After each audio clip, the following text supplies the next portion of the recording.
How we listen determines what we can hear. Consider that there are so many things that we don't know about. So many things. Remember that famous line in Hamlet. And Hamlet says to his best friend Horatio, "There are more things in heaven and earth, Horatio, than are dreamt of in your philosophy." Take a deep breath. Let go on the exhale. So a number of years ago, I was trained and certified in a body of work called Theory U.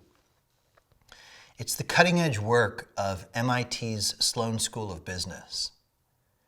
And the key to this work working is these 4 levels of listening that I'm going to teach you about. And getting familiar with them and then practicing consistently what's called 4th level listening.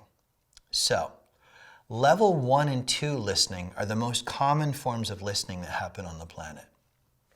Level 1 listening, loosely it's called downloading the past.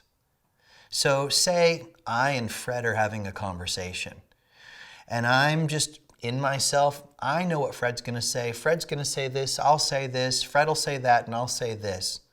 Nobody hears anything new. It's like watching a tennis match. Talk, talk, talk, talk. Nothing's happening. Nothing of great value. Level 2 listening is not much different. It's a level of debate. If you've ever been in the office, a corporate office of what would be called a driving driver in social styles profiling, they just want to save time and money. Get to the point. That's a level 2 listening. Just tell me the one thing I want to know. So internally, somebody listening at the level of debate, level 2 listening, they're just listening for the one thing they need to hear, and they're internally discounting everything else you're saying.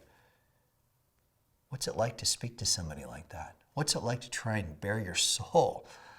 Something deep and important when somebody's listening from debate. Level 3. This is where it starts to get interesting. This is where actual empathy comes online.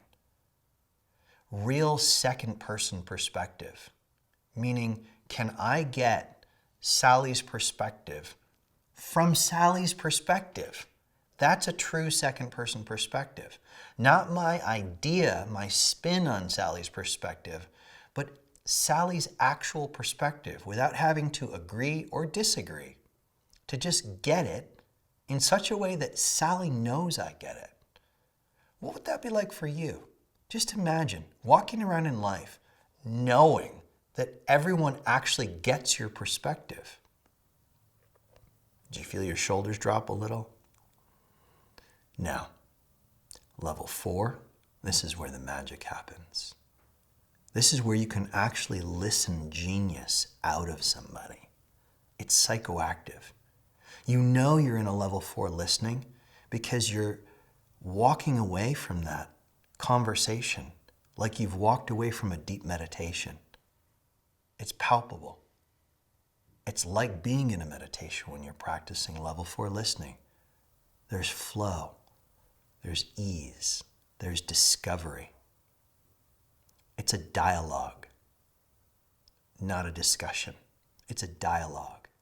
Dialogue literally means to discover together, not to already know. That's level 1 listening. To discover together. So it's like meditation to listen that way. The naming of this level might seem a little cumbersome, but it will stick for you. Listening for the emerging future. The future hasn't happened yet. So if I want to listen for a possible future, I've got to really open my mind creatively. Listening like anything is possible. Listening for what is possible, for what may be possible. For you, for your partner, for your children, for your brand, for your company, for the world. We're never going to get what we want by focusing on or pushing against what we don't want. Think about some of the global issues that we're really faced with. Polluted oceans, declining nutrient value in the soils that produce our foods, overpopulation. Sloan School of Business came out with a statistic years ago, about 6 or 8 years ago, that said we were already using 2.5 planets' resources at that time. So to be able to solve these issues, we need to be able to listen for what's possible, beyond what we already know. Level 4 listening. So, throughout the course, I'm going to keep bringing us back to practicing, not being perfect at, practicing level 4 listening. And guess who you need to listen to the most that way to really get this going? You. You. How do you listen to you? Do you listen to you like anything's possible? Or do you buy into the limitations that your ego mind spits up randomly as though they're true without questioning them? So check in each day of the course.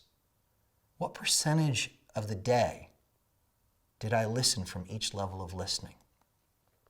Consider writing it down in your journal each day. Just a little mark. It's not about having it totally accurate. It's writing down, okay, I spent 10% in level 1. I spent 20% in level 2. I spent 30% in level 3. Now that's pretty generous. That leaves a high percentage for level 4. So be open to that you don't spend a lot of time in level 4 listening at the beginning, but it will grow. Remember, practice makes permanent. We're carving new neural pathways in the brain. Hat dir dieses Video gefallen? Dann abonniere jetzt unbedingt diesen Kanal, denn schon bald findest du hier den nächsten Beitrag von einem deiner Top-Mentoren.